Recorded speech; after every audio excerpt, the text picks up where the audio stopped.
दोस्तों नमस्कार, मैं सौरभ गोस्वामी। टीकमगढ़ में जैसे ही टिकट मिलती है राकेश गिरी को, उसके बाद भारतीय जनता पार्टी में दो फाड़ हो जाते हैं। भारतीय जनता पार्टी के पूर्व विधायक के श्रीवास्तव इस्तीफा दे देते हैं तो राजन तिवारी भी अपनी नाराजगी जताते हैं, चूंकि उनकी टिकट लगभग हो चुकी थी और उसके बाद उनकी टिकट काटी गई है। टिकटॉक के बीच में टिकटॉक की दलाली कौन कर रहा था, इस बड़ा सवाल है। और आखिरकार इस प्रकार की चीजें क्यों हो रही हैं। भारतीय जनता पार्टी के कार्यकर्ता बड़े पैमाने पर इस्तीफा टीकमगढ़ में दे रहे हैं और भारतीय जनता पार्टी टीकमगढ़ में अकेले नहीं, टीकमगढ़ की तमाम विधानसभाओं में कमजोर होती हुई नजर आ रही है।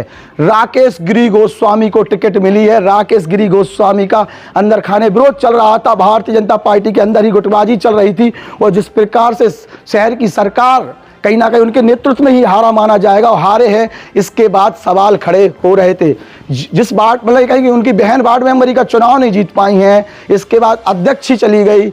अब ऐसे में बहुत कुछ चर्चाएं हो रही थी और हार का टीकड़ा कहीं ना कहीं अंदर खाने राकेश गिरी के ऊपर आ रहा था। अब ऐसे भारतीय जनता पार्टी कितनी मजबूत है। शिवराज सिंह चौहान की योजनाओं के सहारे आगे बढ़ने का प्रयास कहीं ना कहीं तमाम प्रत्याशी कर रहे हैं और लाडली लक्ष्मी योजना जो है वो वास्तविकता में महिलाओं को जोड़ने के लिए एक बड़ी योजना और एक कहे कि सीधा सीधा पैसा देने का एक प्रयास है और उसके सहारे भारतीय जनता पार्टी आगे बढ़ रही है। लेकिन संगठन के सहारे भी चुनाव नहीं, कहे कि संगठन के बगैर चुनाव नहीं जीता जा सकता और संगठन के सहारे ही चुनाव मजबूत होता है। राकेश गिरी के सामने अब एक प्रकार से के श्रीवास्तव हैं, राजन तिवारी हैं, उनका भी अपना एक फैन फॉलोइंग है।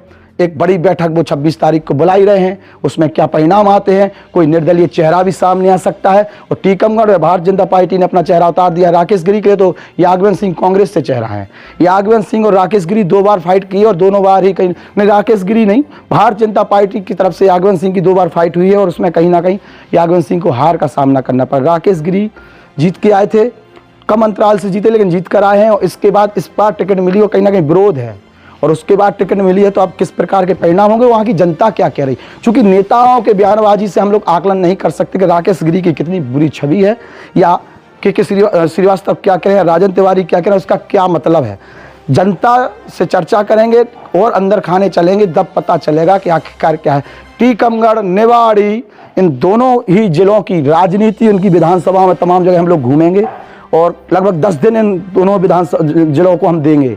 इसमें बहुत कुछ निकलेगा और तमाम विधानसभाओं के जो विवाद हैं, नेता क्या कहते हैं, लीडर्स क्या कहते हैं, जनता क्या कहती है, चुनावी मुद्दे क्या हैं, इन सब पर लेके आएंगे। लेकिन टीकमगढ़ की राजनीति में एक बड़ा फेरबदल होने वाला है और कहीं ना कहीं राकेश गिरी गोस्वामी की डगर अब बड़ी मुश्किल होने वाली है। कांग्रेसियों में गुटबाजी, जिला अध्यक्ष तक टिकट मांग रहे तो कहीं ना कहीं जिला अध्यक्ष भी अभी दूर दूर नजर आ रहे हैं। तो ऐसे में कुछ तो बड़ा होने वाला है, तैयारी रहिए और चौंकाने वाली बातें भी सामने आ सकती हैं। राकेश गिरी चुनावी प्रचार में लग चुके, नामांकन कर दिया है, बिल्कुल 1 मिनट का इंतजार नहीं हुआ, चूंकि प्लानिंग पहले से थी, सटीक प्लानिंग। और टिकट दिलाने वाले जो भी दलाल हैं उन्होंने कहीं ना कहीं कुछ तो बड़ा किया, जिस प्रकार से राजन तिवारी आरोप लगा रहे हैं। नमस्कार।